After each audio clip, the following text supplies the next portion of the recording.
The consequences did not arrive all at once. They arrived the way water finds every crack in a foundation, slow, patient, and utterly unstoppable. The local charity board quietly asked Gloria to step down from her prestigious chairmanship, citing the negative press. The women who used to fill her Sunday brunches, laughing over mimosas and gossip, abruptly stopped returning her calls. None of them could look past the televised image of her own signature on that facility's restriction form, the document that had silenced me, now silencing her social standing instead. Holly changed her phone number and enforced a strict period of zero contact. My younger sister packed her bags and moved into a small, outdated apartment on the opposite side of the city, leaving our parents alone in that massive, echoing house they had built to look perfect from the outside. Early in 2026, the threat of an expensive forensic discovery phase finally cracked my father's stubborn resolve. The corporate insurance underwriters recognized the massive liability buried inside his fraudulent consulting contracts and demanded an emergency out-of-court mediation. They desperately wanted to avoid handing those financial documents over to state regulatory agencies. By May, the legal teams had hammered out a massive civil settlement. Martin and the insurance companies agreed to fund a substantial compensation trust for the facility's survivors, without officially admitting to any criminal wrongdoing. The financial penalty was heavy enough to force my parents to quietly liquidate their extensive investment portfolio and list the sprawling family home for sale. Meanwhile, the state licensing board permanently revoked Leonard Pike's operational certification, ensuring the former director could never again put his hands on another vulnerable young life. Holly and I did not magically become best friends overnight, despite everything that had unraveled around us. Healing doesn't work like a movie montage.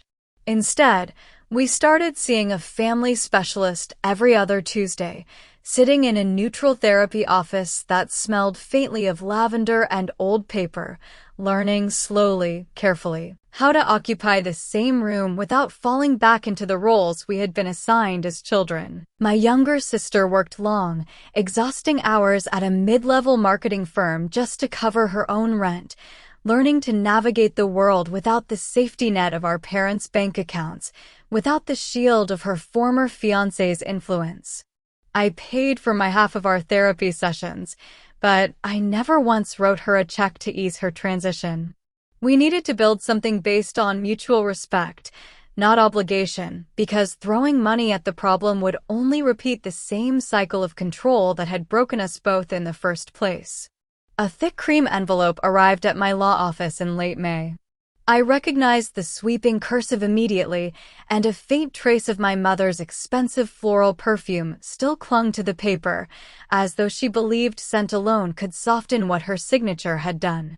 Gloria begged for a single phone call, spending 3 entire pages detailing exactly how much she missed her daughters.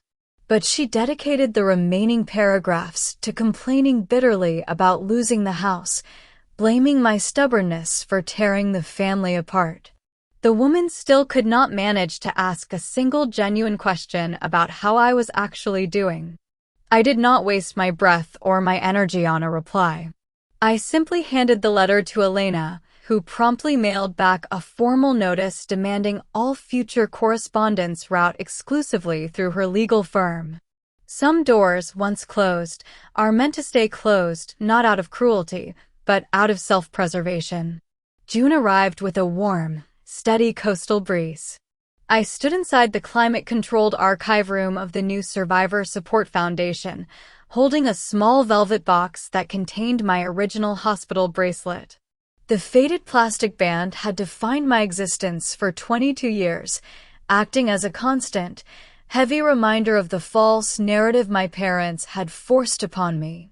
They had spent over 2 decades deciding exactly who I was. But the final decision belonged entirely to me.